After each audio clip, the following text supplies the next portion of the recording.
the jug of oil lasts 3 days. But what's the idea of increasing? 1, 2, 3. What's the idea behind it? The idea is to show how the miracle increased. With the jug of oil, they not only burn 1 day, burn 2 days, 3 days. So, and we like the minute to publicize the miracle. So therefore, it has to be looked at in a way. Then when you look at it, you could see, oh, what night is tonight? Oh, it's the first night, the second night, the third night. That's why the minute has to be set up in a way we can tell what night is tonight. Now, what do I mean? What do you can tell? If just 3 counts, you can tell. There's also shamash that you light with. So the shamash can't be too close to other candles. Sometimes you have menorahs, the shamash is too close. And they make it a drop higher, but it's really too close. And it's not always so noticeable, especially if you're using candles. When you're using oil, so the shamash's beeswax, that's higher. But all you're using is candles. For example, take the fourth night of Chanukah, right? Let's say the shamash is right in the middle. So you have 4 candles, and the shamash is in the middle. So shamash could be very close to the 4 candles because it's in the middle. So sometimes they make it a drop higher. It's very common in the arts, they do for the kids in nursery. They make menorahs with them. So I've noticed many times with my kids that they make menorahs, and the shamash has to be higher, right? So they make it higher. They take a cap that's this thick and it's higher. It's a drop higher. Even if it's a little more than a drop, but the candles don't burn the same, right? You see candles all burn exactly the same. It's like, they're not so, the candles don't practice so much before to do everything so exact, right? So there's every candle is doing their own thing. One candle does this, one candle does that, and the candles don't burn this at the same level. So if it's the 4th night and the shamash is, sometimes they don't put it too far. They put it pretty much like close. They don't leave so much space sometimes. So it's could be pretty close to other candles. And now they're all burning at, not the same. So it ends up looking like it's the 5th night. So you have to be careful. One day you're going to be, working in a kindergarten, and you're going to be making a menorah with them. And also when you buy menorahs, sometimes I see menorahs in stores, sometimes it's not the best. Now, if you're using oil, it's different because the shamash is not oil. Now, really, theoretically, the shamash could be oil also, but many Chabad the shamash is not oil. But if you're using an oil menorah, so then the shamash will be higher. But if it's candles, and sometimes they don't make the menorahs, they don't leave enough space. So we're not saying that if someone has such a menorah, they don't do the mitzvah, but it's not proper. Okay. Let's see, what other halachos do we have to discuss regarding Chanukah? And that is right. So to the craft of some of the shamash, there's 2 things over here. You have to leave space. I don't think we discussed this yet in detail about, we didn't, I don't have it marked down yet. There's leaving space between the candles and the shamash, more than between one candle and the other candle. And there's a second thing is to make the shamash higher. It's 2 separate things. Leaving more space to tell how many candles are tonight, how many lights. Higher is a different reason. Did we discuss why to make it higher? We discussed this here? I don't think I discussed it here. We make it higher, so just in case you end up using the menorah, which you're not supposed to, but in case you do, so now it's not considered any benefit from the menorah, it's going to be considered the benefits from the shamash, because usually you end up getting more light from what's higher. That's how it is. It's like in the room, where you get more light from. In order to light up the room, you put it higher, so it lights up the whole room. So whatever is higher, generally will give you more light. That's the reason why I put the shamash higher, because you're not supposed to use the lights of the menorah. So in case you end up using it, which you're not allowed to, so if the shamash is higher, now it's considered they're getting more of the benefit.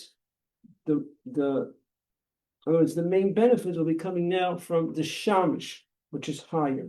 That's the idea of the shamish higher. Now, it doesn't mean that there is a shamish you're allowed to use the menorah. You're still not allowed to benefit from the menorah, even though there's a shamish.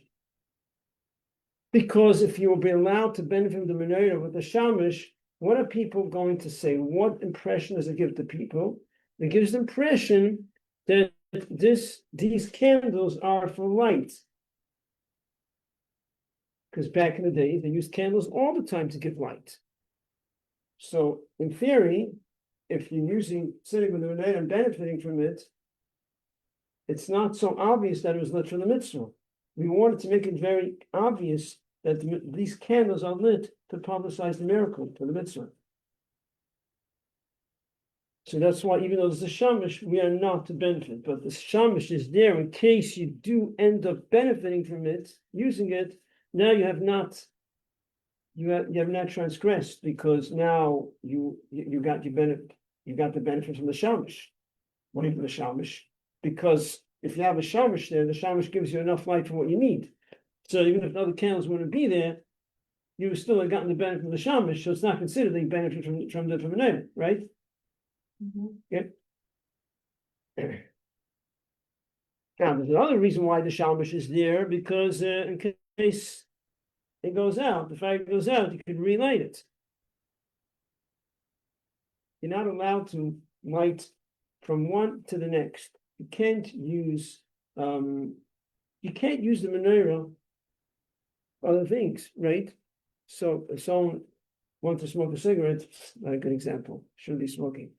If someone needs to light a fire for something, want to light the stovetop, let's say whatever it is, you can't use the menorah. You just said you can't benefit. So if one of the candles go out, you want to be able to relight it. You can't use the menorah. You can't use one candle for the next. Because, why not? It's for a mitzvah. You're going from one candle to the next. Why not? Is there a mitzvah in relighting the candles that extinguish? This is a confusing question. Is there a mitzvah to relight? Mitzvah is a very broad term. Is there a mitzvah? Because mitzvah is used in many different ways. Is there a mitzvah to relight from one candle to the next? Your menorah goes out. You lit it, and then someone ran by the door and the menorah went out. These things happen. You have to relight it. So someone's going to ask me, is it a mitzvah to relight it? A mitzvah, what does a mitzvah mean? Mitzvah means you have an obligation, it's a commandment, and so some of this mitzvah, people use the term mitzvah, that's the right thing to do. The right thing is to relight it, but you're not doing the mitzvah. Why? Anyone? We learned last week that what does the mitzvah? The lighting does the mitzvah. That in the lighting itself, that's the mitzvah. When you light the menorah, you're doing the mitzvah. That means if you light the menorah properly, the right time, the right place, there's enough oil for it to burn the right amount of time, and then it goes out, halachically you did the mitzvah. You're not obligated to relight it. But the proper thing is to relight it. But you're not doing a mitzvah. So you can't light from one to the next. Now, even if you weren't doing the mitzvah, like the first time when you're lighting it, you're doing the mitzvah, you still can't, because if you're lighting from one to the next, usually you don't light directly. You use a candle. So let's say you're doing the mitzvah. Tonight is going to be two, right? Okay. I light one, and then the shamish goes out. Oh, so I'm doing the mitzvah. Right? Can take from there. Why not? I'm doing the mitzvah. I haven't lit to it yet, right? But I'm not lighting it directly. I'm not lighting it directly, some say you can't. Then also there are those that say the main mitzvah is one cap. I think I'm going into too much explanation. Is it too much? Not too much. Some say the main mitzvah is only one, so you already done the mitzvah. So the only situation we actually allowed to light from one to the next, a hypothetical situation, you want to hear this, where you can light from one to the next, if it's the first night of Chanukah, you're only lighting one, because one is the main mitzvah. And then two people are lighting, and the wicks are very long. So one lights his, and the other one, which is right next to it, has a long wick. So he takes the long wick and throws it over, and it catches the fire, and the fire comes. So that's the only thing that's allowed, because you're not doing it directly, and it's only one candle, which is the main mitzvah. Other than that, it's questionable. So, anyways, bottom line is the other reason. That's another reason why we need a shamish to be able to candles extinguished. The only time we don't relight the menorah when it goes out is, no. When don't you relight the menorah if the menorah goes out? After an hour? Huh? Shabbos? Shabbos. It's Shabbos. So ask the guy. No, you don't ask the guy also. Not allowed. What if the shamash goes out? You just relight it for the match and then you can Yeah. light this? Yeah, you can't relight for the menorah. You take the match. Yeah. Okay. So, what else do we have here? We have here, okay, so you didn't daven yet? Daven Shabbos yet?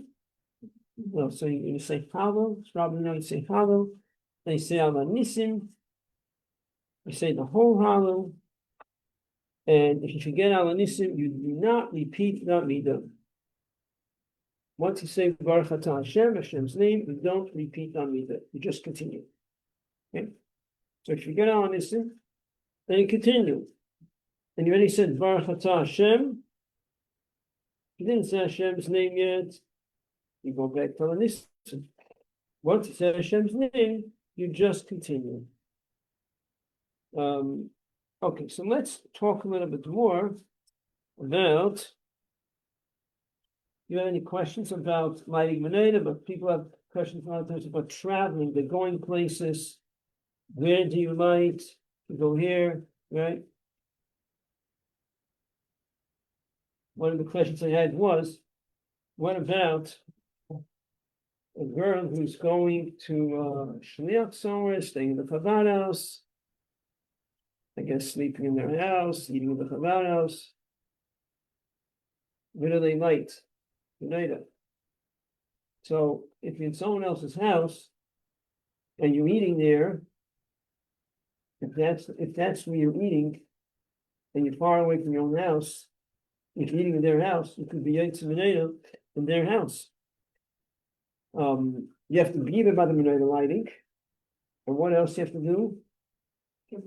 Give some money towards the expense of the oil.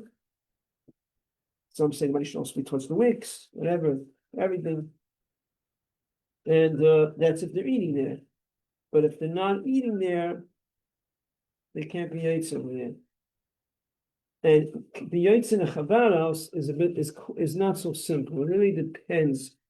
Generally, you can't be yotze. For example, could be yotze. You go to anyone went to 770 yesterday with the menorah lighting. So 315, 325 is a minyan. You have this minyan, and then you light the menorah afterwards. Could you be yotze menorah there? No, you can't be yotze in shul. You can't be yotze with a public lighting. So the lighting in the Chabad house is usually, what is it? It's a public menorah lighting. Now, theoretically, it could be different. I don't know exactly how they set it up.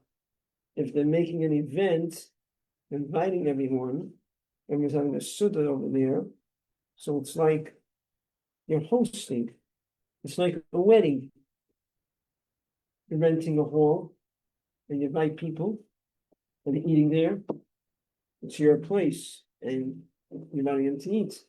Then it's possible that you could do menorah.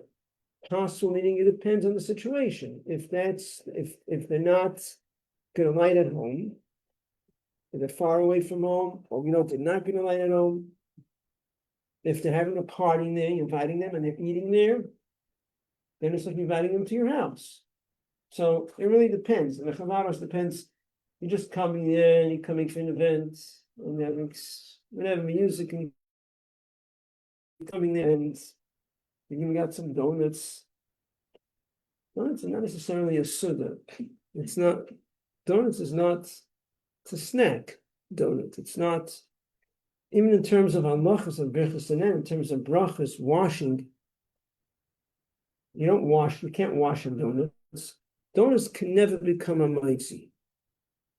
Right? So, in other words, you know the halacha about eating a lot of mezainis, it becomes a mitzi, becomes a suda. Donuts is deep fried. So donuts can never become a suda. So donuts is a snack food. So just having donuts is questionable. You're having a suda, you're sitting down, you're having a whole meal. If you're washing, for sure.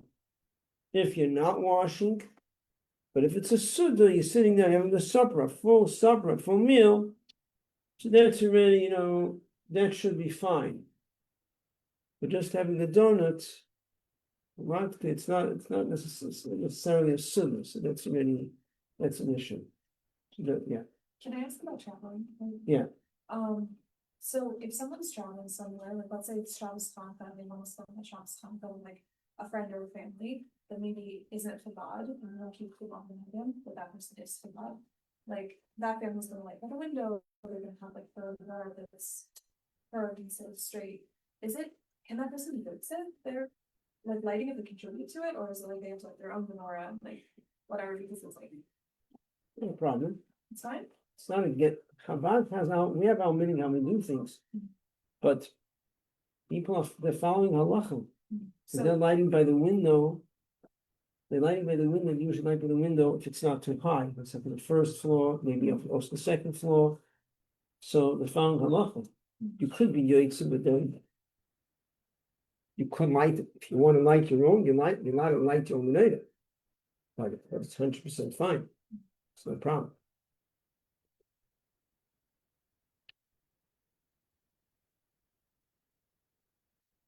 Okay, so we mentioned that there's 8 days of Chanukah and 8 days of Chanukah because the jug of oil burned for 8 days. And so why do we celebrate 8 days of Chanukah? Now, the question is why 8 days? Well, we just said they celebrate 8 days, that the jug of oil burned for 8 days. But the miracle really only happened for 7 days. So why are we celebrating 8 days of Hanukkah? So there's many different answers. One of the answers is that the first day was celebrating the miracle of the war. That's with some answer, but that's not.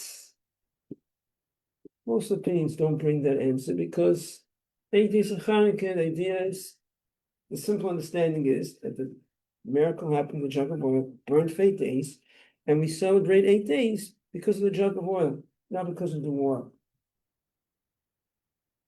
Some say that the reason why there's 8 days because the first day has to do with this, that they found the jug of oil. Then there's an answer. The Rabbi Yosef brings a few answers. It's very hot. Excuse me a second. Sweater.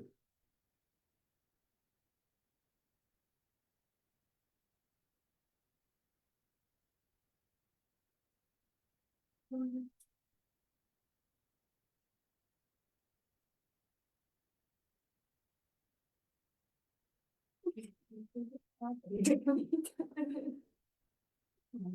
thinking of something base.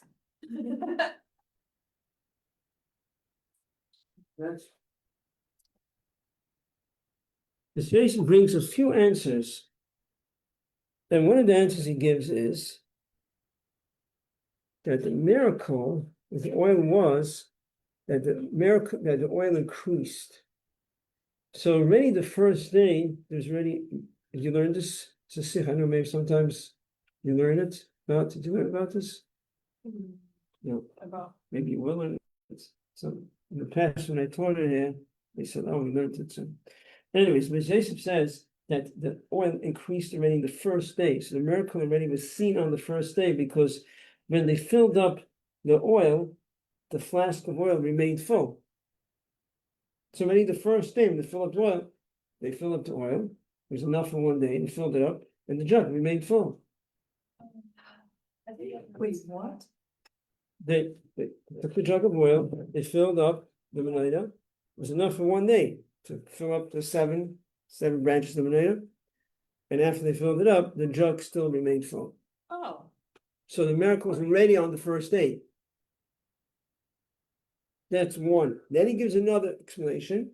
He says that in the morning, because he lighted in the afternoon, while it's still day, towards the end of the day, that's when they light it. And the next morning, the menorah was still full. So in other words, the first day was already a miracle. That the first day the oil did not go down. That's the answer the B'Seisa brings. Then he gives an alternate answer. According to this answer, the miracle had to do with the volume, that the oil increased. Then he gives another answer. That it wasn't that the oil increased, but it was about the quality of the oil. The oil became more powerful, that the oil was able to burn for a longer period of time.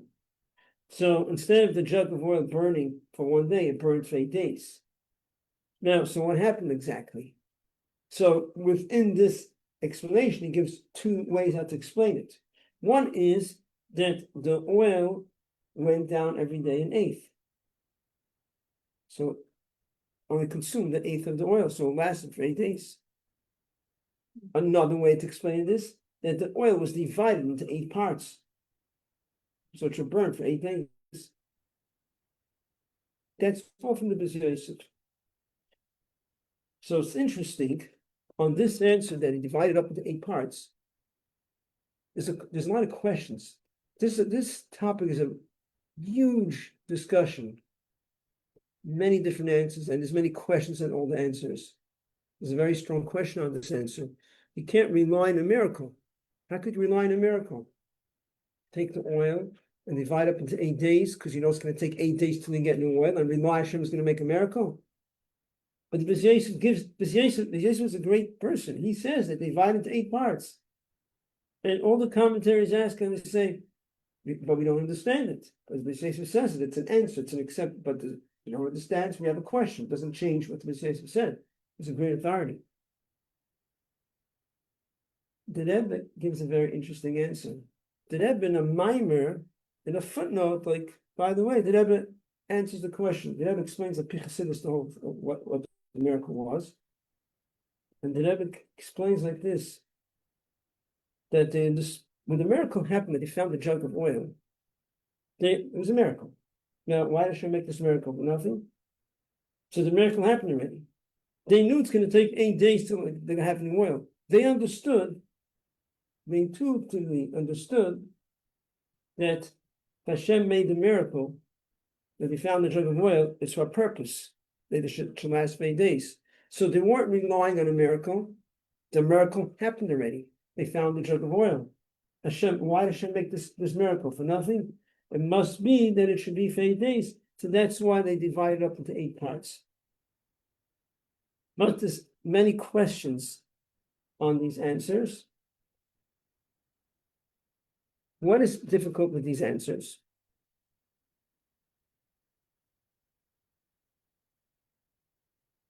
We're saying the miracle increased, right? I'm saying that the oil increased. Okay, more oil. We said before, we filled up the jug and the jug remained full, or the menorah was full. In other words, which simply means that the oil increased. It was a miracle. The oil was consumed. They found the menorah full the next morning. So what does it mean? Simple understanding is the oil burnt.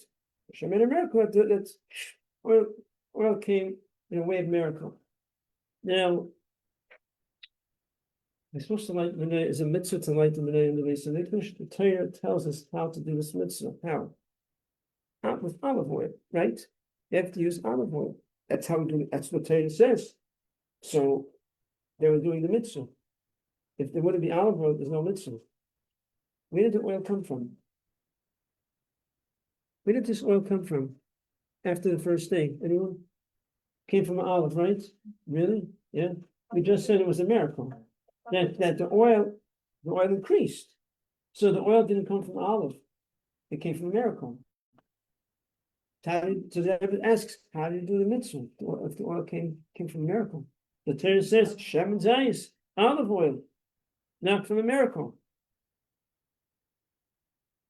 Then the other explanation that says that the quality of the oil became so strong that it lasted for 8 days, that asks a very powerful question. The Rebbe says that in the Torah, it gives you an exact amount how much oil is supposed to be. There's supposed to be a specific amount of oil that's supposed to be used in menorah. If the oil became more powerful, amazing, fine. But the Torah gives a certain amount. Rashi explains in Chumash how much oil is supposed to be there. It didn't have the right amount of oil. The Rebbe gives a whole new answer, a fascinating answer that the answer just blows you away. But the Rebbe bases it on the answer of the Beis Yosef, that the oil burnt, and in the morning the cups were full of oil, which simply means that the oil increased. It was a miracle, the oil increased. The Rebbe takes that answer, but builds with it in a much deeper way. The Rebbe says that the miracle was that there was two opposites here. There were two opposite things happening. In order to understand this, the Rebbe speaks about the Aron. In the Beis Hamikdash, there was the Kodesh HaKodashim, the Holy of Holies, that had the Ark, the Aron, right? Now, the Aron, it says, did not take up any space. So the width of the Holy of Holies, I think, was 20 cubits. Not sure if it was 20 or 10. It's 20 or 10. It was one of those. Okay. So whatever that's, let's say it was 20. Okay. So if you walk into the Holy of Holies, well, let's say if you measure it, yeah. Let's say this is the Holy of Holies, right? So let's say it's 20 cubits wide, yeah. And the Aron was 2.5 amas long, and 1.25 wide. So I assume the length went this way. So if this was the Holy of Holies, the ark, let's say the ark was here, which was 2.5 cubits long. Now, if you measure from wall to wall, we said it was 20 cubits. Let's say I think it was 20. Yeah, 20. Now, then if you measure from the wall, this is the ark. Measure from the wall to the ark, 10. From here to here, 10. Does it make sense mathematically? No. Doesn't add up. This was 2.5 cubits. From here to here was 20. From here to here was 10. It was a miracle. That is the miracle, that the ark did not take up any space.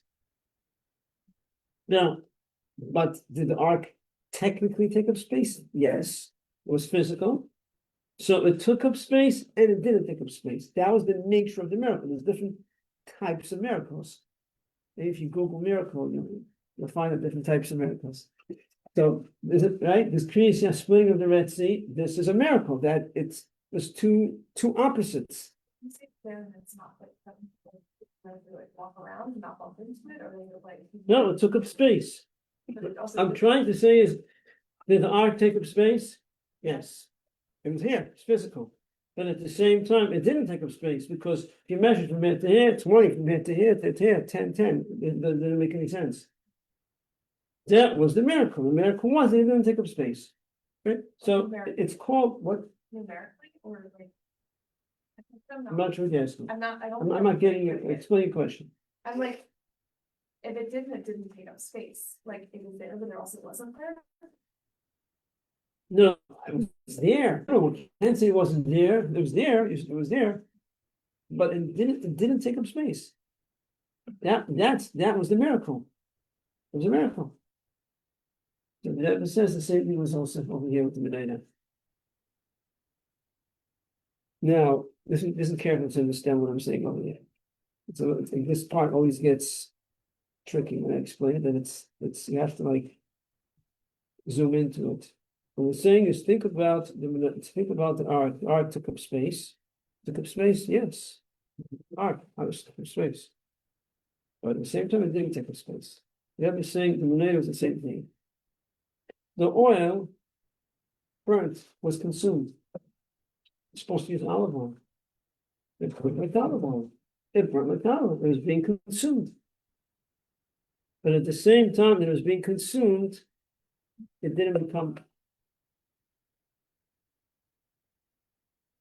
At the same time that it was being consumed, it didn't become less. Make sense? No. But that was the miracle. Does it make sense that the ark took up space, but what is the measure? Doesn't make any sense. Same thing is this was the miracle. The miracle was that the oil was being consumed. It's supposed to use olive oil. It was burning like olive oil. The nature of olive oil, put a wick and you light it, it's going to be consumed. It was being consumed. But at the same time it was being consumed, it didn't become less. So therefore, this answers the questions. They did the mitzvah properly. The oil did not come from a miracle. It's not that the oil increased. The oil was regular oil. And the oil was being consumed. Like the ark, it took up space.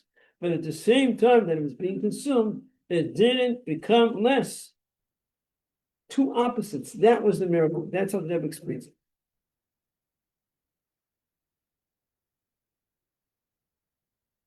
This answer answers all the questions. The question you have to be says, how do you, these are all powerful questions. How do you do the mitzvah, the Menaiah with oil that came from a miracle? How do you have oil in there that was less than the amount? These are questions. Now, it doesn't mean that we're negating that all the answers are thrown out in garbage, all carved Torah. These are answers that are given by great people, and they all have, there's a way to explain it. They felt that the situation was like this, it's the best they could. I mean, you could rationalize it, but when the Rebbe is extremely thorough all the way to the bottom. Like we need, it doesn't really make sense. The Rebbe says, and then the Rebbe explains it in such a way.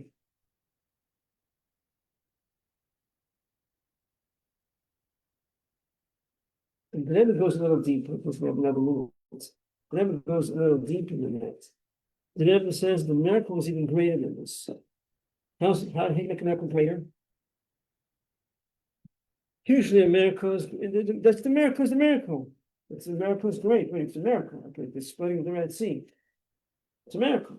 Here, the miracle is even greater.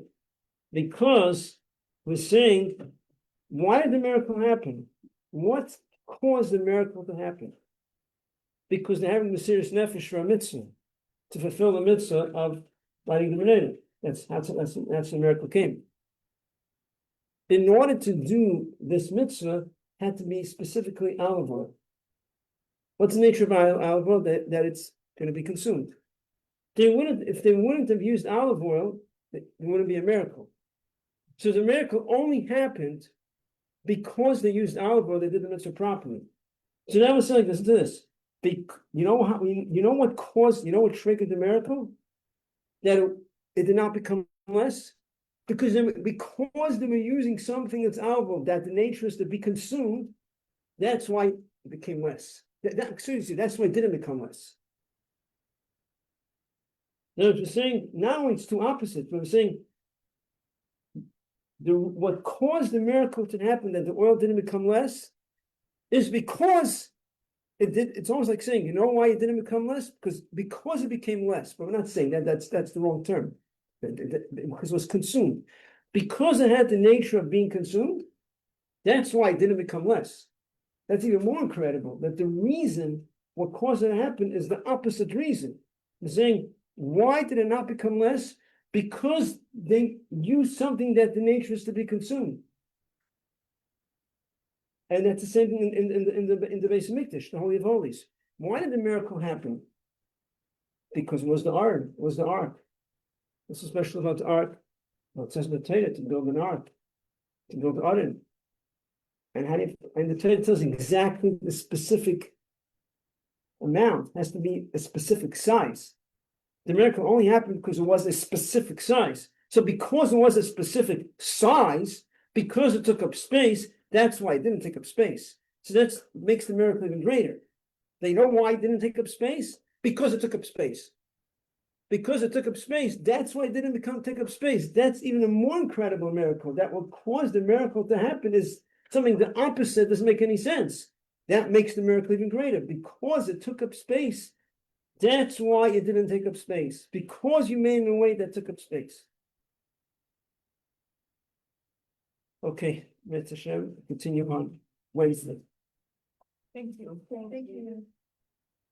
But Rabbi Osdoba, still every time they filled up the menorah, it was full, like the oil was full. Like still with this. So this answer of the Rebbe is based on one of the answers of Rabbi Yosef, that because there's two. One of the answers was that the oil increased according to the Rabbi Yosef. One view is that the jug remained full. The other view is that the cups were full in the morning. We're taking the answer that the cup remained full in the morning. It's based on that answer. The cups were full in the morning, and the Rebbe explains what do you mean it was full in the morning. That because it was burning in such a way that at the same time that it was being consumed, it did not become less. It's separate. Separate from what? From The jug remaining full? Yeah. Because within that answer that Yosef explains, when he explains that the oil increased, there's two ways how to say it. One is that the jug remained full when they filled it up.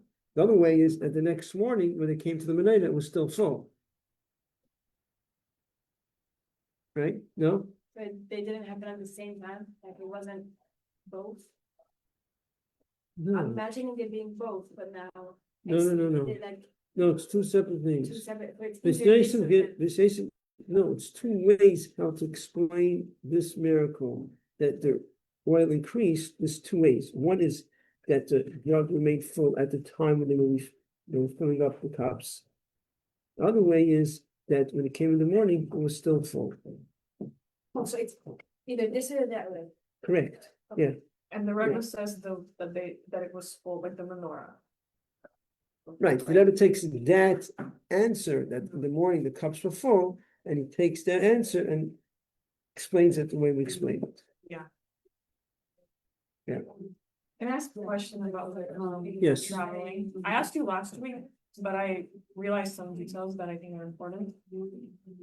So I'm doing this thing with the Shlokim.